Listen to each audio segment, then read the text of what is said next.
O presidente Jair Bolsonaro chegou a Campos do Jordão, onde participará da abertura da 56ª Convenção Nacional do Comércio Logista. Na chegada, o presidente foi recebido por uma multidão que tomou as ruas da cidade com bandeiras do Brasil e roupas verde-amarelas. O presidente fez um desfile em carro aberto, enquanto era aclamado pela multidão aos gritos de mito. Apoiadores do presidente Jair Bolsonaro e pessoas que apenas têm um discurso diferente do imposto pelo cartel midiático vêm sendo perseguidos, em especial pelo judiciário. Além dos inquéritos conduzidos pelo ministro Alexandre de Moraes do Supremo Tribunal Federal, também o ex-corregedor do Tribunal Superior Eleitoral, Luiz Felipe Salomão, criou seu próprio inquérito administrativo e ordenou o confisco da renda de sites e canais conservadores, como Bárbara do canal Te Atualizei e a Folha Política.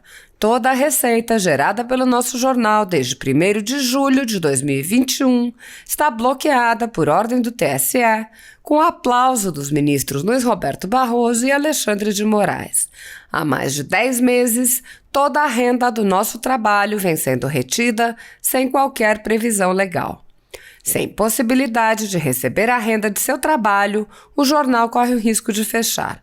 Se você apoia o trabalho da Folha Política e pode ajudar, use o QR Code que está visível na tela para doar qualquer quantia ou use o código ajude@folhapolitica.org.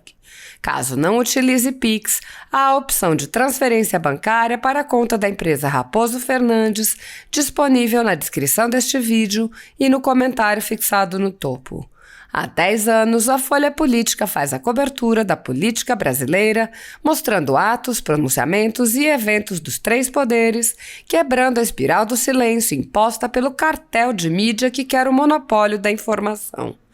Pix ajude@folhapolitica.org. Assista!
Senadoras, senadores, telespectadores da TV Senado, ouvintes da Rádio Senado. Senhor presidente, depois dos barulhentos acontecimentos da semana passada na área dos poderes da República, é muito difícil não nos reportarmos a esses acontecimentos, principalmente porque não tivemos sessão na semana passada. Então é por isso que eu venho à tribuna para dizer que a condenação do deputado Daniel Silveira veio, como estamos todos constatando, veio exasperar as relações que já eram muito tensas entre o Supremo Tribunal Federal e a Presidência da República, motivando, por fim, o decreto do indulto ou graça constitucional em favor do deputado Daniel Silveira, tornando agora o futuro institucional imediato imprevisível. Imaginem-se, senhores senadores, a hipótese de rejeição pelo Supremo daquele indulto presidencial, por mais constitucional que ele seja, como de fato é. O ponto crucial desse inoportuno debate que está se travando é o preceito do artigo 53 da Constituição, que foi desrespeitado pelos ministros da chamada Corte Suprema.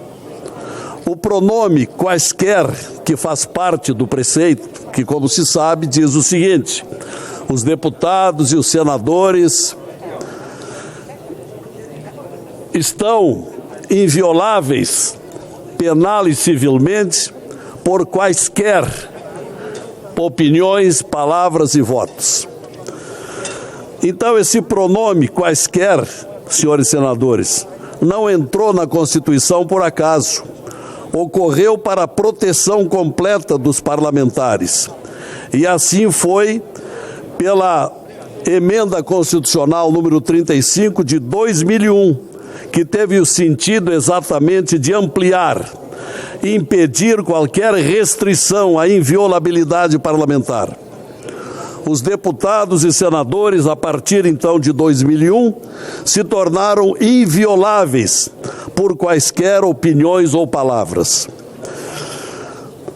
Daniel Silveira teria se excedido em suas críticas? Sim, porque não estou aqui para defender os transbordamentos verbais do deputado Daniel Silveira por tudo que se tem ouvido e por tudo aquilo que foi reproduzido. Mas, se quiséssemos puni-lo, teríamos os meios adequados, através da Câmara dos Deputados, por crime ou para infração por falta de decoro. O Supremo, ao agir da maneira que agiu, senhor presidente, invadiu competências, não respeitou a tripartição dos poderes. Poderia aqueles ofendidos queixarem-se à Polícia Federal ou à mesa da Câmara, mas não agir em causa própria, como um tribunal de exceção, adotando a incrível aberração de desrespeitar o sistema acusatório brasileiro, onde a polícia investiga, o Ministério Público acusa e o juiz julga. Aqui, nesse caso, o Supremo Tribunal Federal fez e continua fazendo tudo isso, e em causa própria.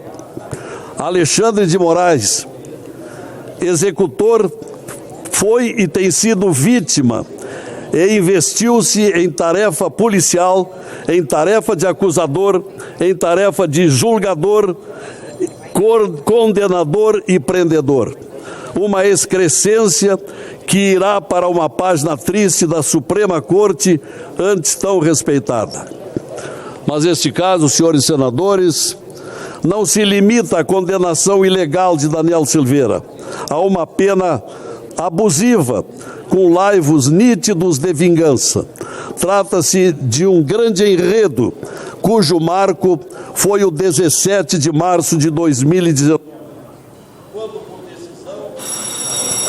quando, por decisão do então presidente da Corte, Dias Toffoli, inconformado com notícias de irregularidades envolvendo gente importante da política, inclusive do Supremo, por ganhos incompatíveis com profissões, decidiu, sem sorteio, designar o senador Alexandre de Moraes para comandar aquele ilegal inquérito de número 4781. Março de 2019, mais de 3 anos, sem data para terminar.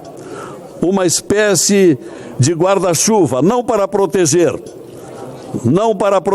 mas para enquadrar quem quer que fosse e que se atrevesse a criticar o Supremo ou seus ministros. Nascia ali um inquérito sem base em qualquer ordenamento para existir, um inquérito marginal à lei, mas com absurdos superpoderes ao seu executor. Era o inquérito da fake news, também até hoje sem previsão para processar acusados, senão que uma proposta atrasada em tramitação no Congresso. Também conhecido como inquérito do fim do mundo.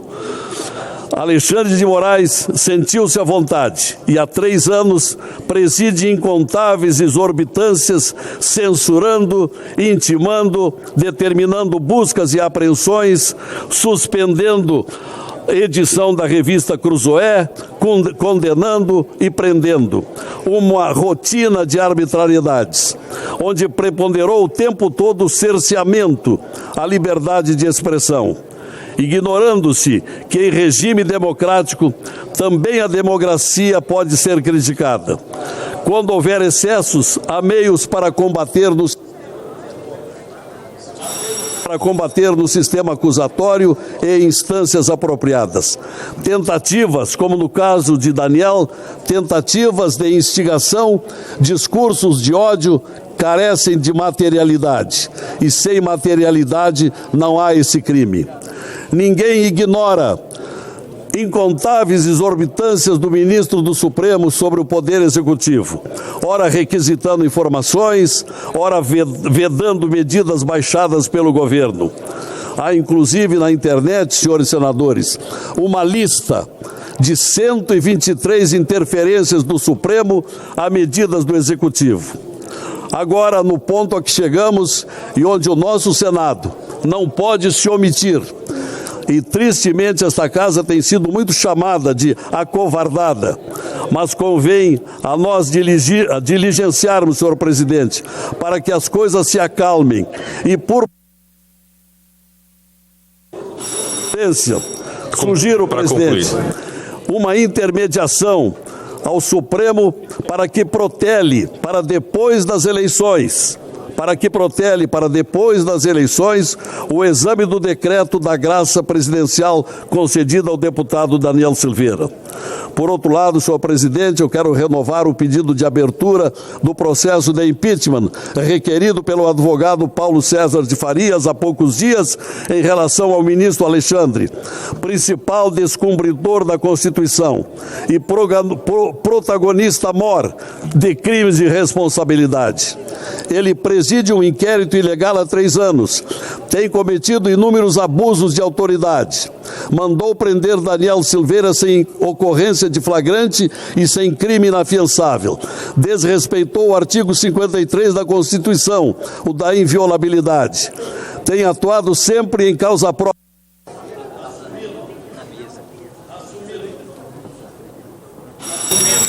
Para concluir, senador. Em seguida, assumindo atribuições de vítima, investigador, julgador e agindo em notório caráter pessoal. Basta ver que hoje há milhares de brasileiros que têm xingado o ministro e, no entanto, ele não tem meios de processá-los.